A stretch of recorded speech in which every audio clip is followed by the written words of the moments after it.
Je me suis fait avoir.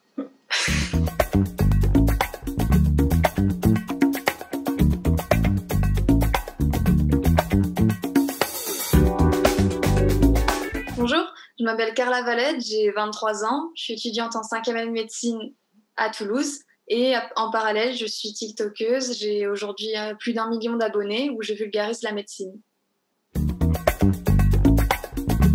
À la base, j'ai fait un bac scientifique, spécialité SVT. Donc ensuite, je suis partie en première année de médecine. J'ai redoublé. J'ai complètement foiré ma première année de médecine. Et en redoublant, j'ai eu de meilleurs résultats. Et j'ai eu la possibilité de choisir entre tout ce qui nous était proposé. Et je suis partie en médecine parce que, en fait, je savais qu'en médecine, il y avait pas mal de choix qui s'offraient à nous à la fin. Vers la 6e année, on a plein de spécialités qui s'offrent à nous. Et je me suis dit que j'aurais le temps de choisir exactement ce que je veux faire parce que voilà, j'ai toujours été un petit peu dans le doute.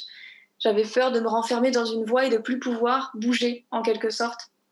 Donc en allant en médecine, je savais que j'allais avoir plein d'issues de secours. Si jamais tel truc me plaît pas, je savais que j'allais avoir d'autres possibilités dans la santé, dans la médecine. Je veux dire, il y a plein d'organes vers lesquels on peut aller. Et puis non, je suis très tournée vers les autres, j'ai beaucoup d'empathie, j'aime bien aider. Et en médecine, c'est un petit peu la base du métier d'être à l'écoute des autres, de les aider, d'apporter des solutions quand c'est possible.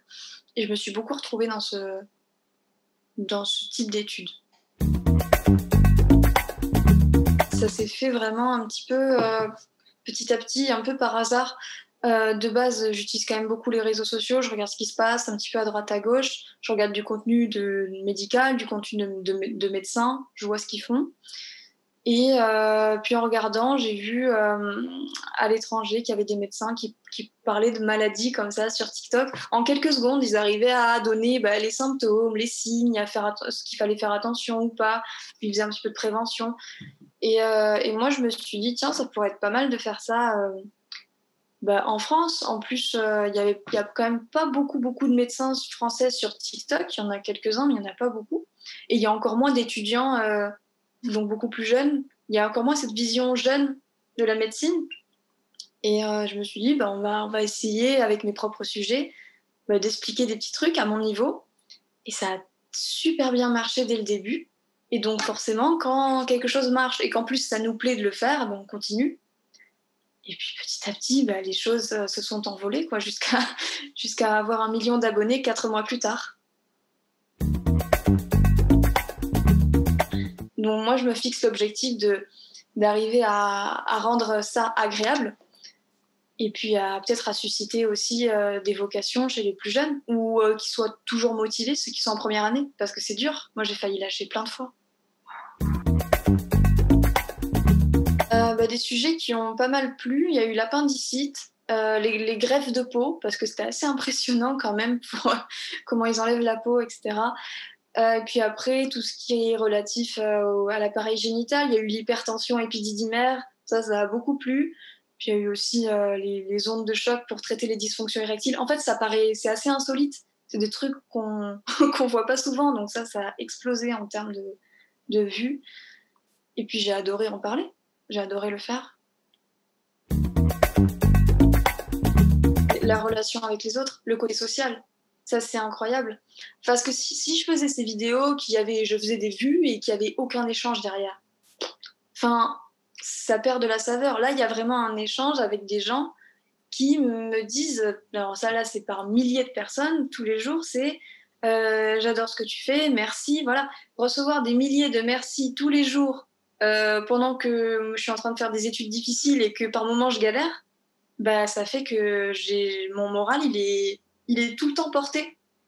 J'ai pas le temps d'avoir une baisse de morale parce que j'ai toujours quelqu'un qui m'envoie un message gentil comme ça. C'est génial. C'est qu'on me compare à docteur de TikTok, comme si j'étais Doctissimo, alors que au contraire, on n'est absolument pas dans la thérapeutique. Il n'y a pas de...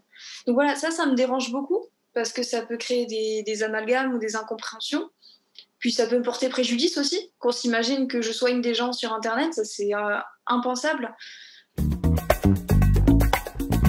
Il faut y aller avec sa personnalité, son enthousiasme, puis puis aussi être très tourné vers les autres.